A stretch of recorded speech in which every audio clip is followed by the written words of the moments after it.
right. Hi, everyone. I'm Christine. I lead the brand management team at Aquico, where we buy, manage, and grow brands with a technology focus. My role is to grow the brands that we buy post acquisition. A little bit about me: I've spent my entire career as an omni-channel merchant, started as a planner for private label kids apparel at Target, and my most recent role was as an omni-channel buyer for a billion-dollar P&L at Walmart. I'm really excited to sharing my ideas with you today. We can move on to next slide. Okay, before we get into some of the solutions to help sellers grow, I want to first start with a bit of an industry overview. In the past 2 years, we're seeing that customer habits have changed and how they spend money have changed, with COVID as the main driver. Dollars that we're seeing traditionally went to experiences are moving to physical products, and more of that demand is shifting to e-commerce as a result of COVID-19 as well. As a result, you're also seeing that big CPG companies are leaning more into e-commerce, and especially Amazon, with higher ad budgets. You're seeing Amazon Basics is growing and taking market share with some of the lowest prices in the category. And you're seeing more sellers enter each of the categories within Amazon, trying to take advantage of the e-commerce boom. And many of those sellers are selling duplicates of the same product and saturating a category where the main competing factor is price. So the spike in demand is raising selling costs both on platform and off platform, and that's where most of our headwinds currently lie.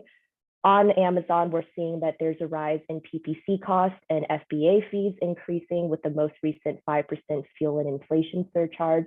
And off platform, we're seeing a plethora of supply chain headwinds, with a lack of supply in raw materials and transport leading to price increases in all areas of the logistics value chain, and also with too much demand leading to longer lead times.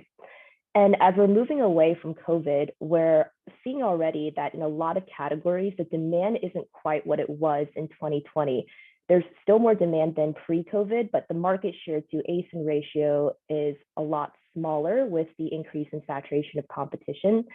And there is, much more competition now than we saw 2 years ago. And because the Amazon market is much more saturated, you're not going to find the same success you're used to seeing sourcing an undifferentiated product from a platform like Alibaba. So we're going to focus on how to transition being a product source with the customer to really building a sustainable brand with the 5 main tips that you see here. First, setting a clear strategic and financial plan. Second, establishing your brand identity. Third, investing in information. Fourth, mastering the fundamentals. And then 5, expanding into other sales channels. Next slide. Okay, so starting with your strategic plan, this starts with having a clear customer value proposition.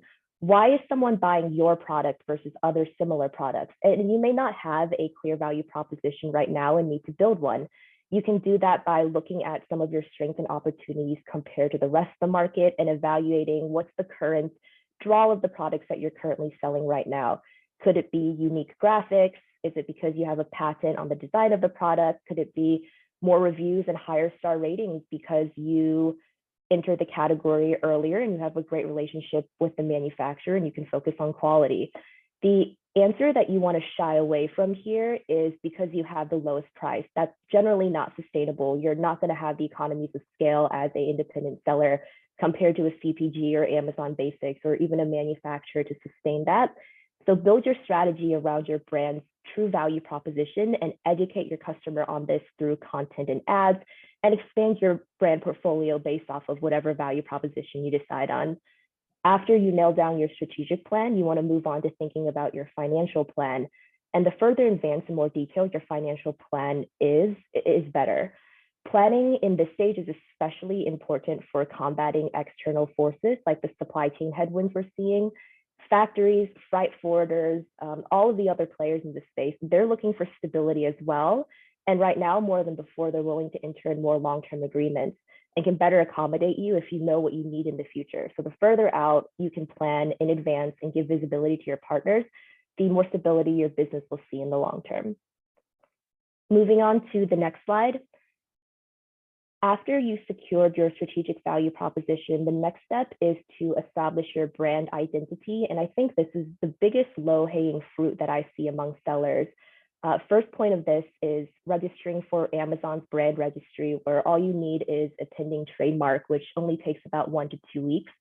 If your brand name is too vague as you're registering, you can try for design trademark, and IP Accelerator is really helpful in getting that set up.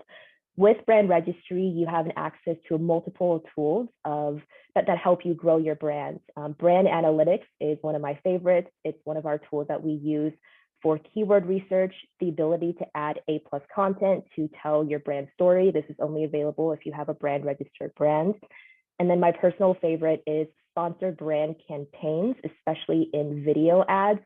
Just the movement in the video catches the eye. It plays automatically on the product search page, and you can tell your product story without ever having the customer click on it. This is very underutilized among the seller space and usually has very high ROI. After you've established your brand trademark, another important thing to do is to create a brand voice guidelines, which will help keep your brand image consistent and make it easier to scale when you're thinking about designing physical digital updates. This includes a few things like color palette, typography, iconography, just to keep the messaging for your brand consistent. There's over 2,000 Pantone colors. So if you're just looking at a shade of blue, it's really easy without this to tell a more messy message than you want to portray. Moving on to the next slide, going towards how we can sustain the momentum of growth, right? One of the main factors is mastering the fundamentals, and this is extremely important. Losing grip on this can really erode your customers' trust in your brand and can leave a lot of money and opportunity on the table.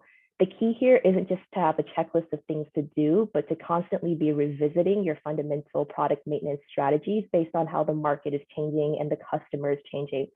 A few examples of this, right? With demand and forecast planning, if you have a high repeat category and huge subscribe and save base and you've run out of stock, customers are going to a competitor and it's going to be really hard to get that customer back.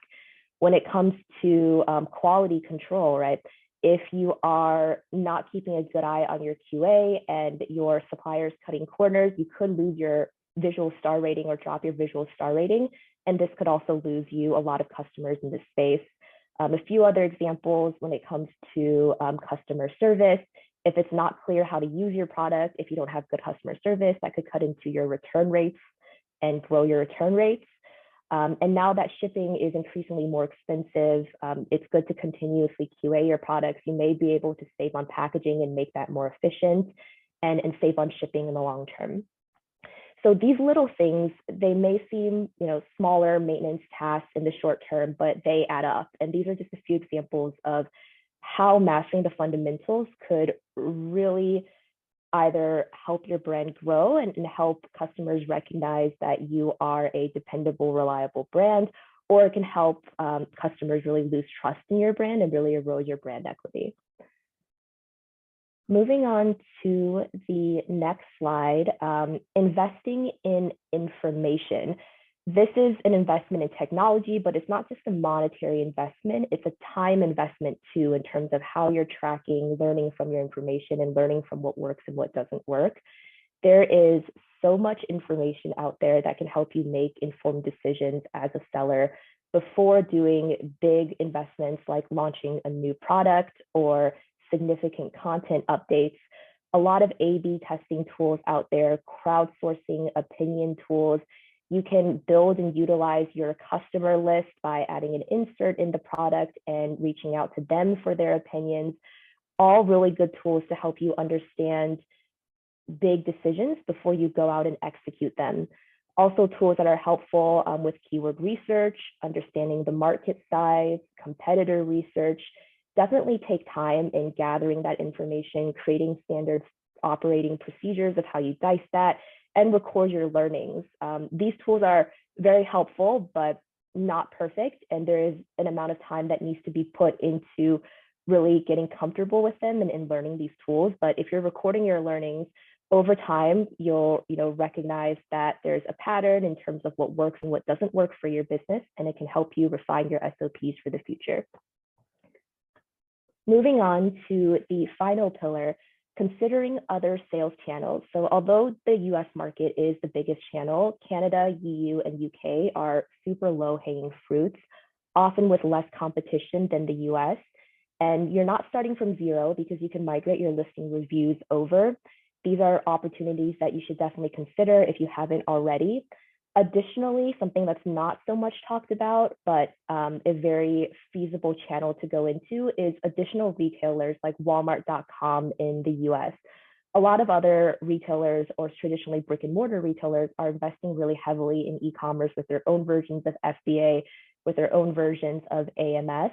And some of them also come with direct personal merchant support. These platforms generally have less competition, and a lot of these brick and mortar retailers also sometimes use e-commerce as an idea proof of concept ground before testing their product in store. And if you get your product in store, you're going to be saving on the pick, pack, and ship. You're going to have a lot more scale selling to a store like Walmart, where there's over 4,000 nationwide. And that's a great way to diversify and also get your brand out there. So to wrap everything up, despite the headwinds that the industry is facing, there's still a ton of opportunity. Focus on building your brand and focus on operational excellence. You know, a product has a much higher chance of being obsolete in the future than a well-marketed brand. Focus on growing your brand's value proposition, think with the customer in mind, and you'll be able to adapt and face these challenges as they migrate in the future. Thanks, everyone.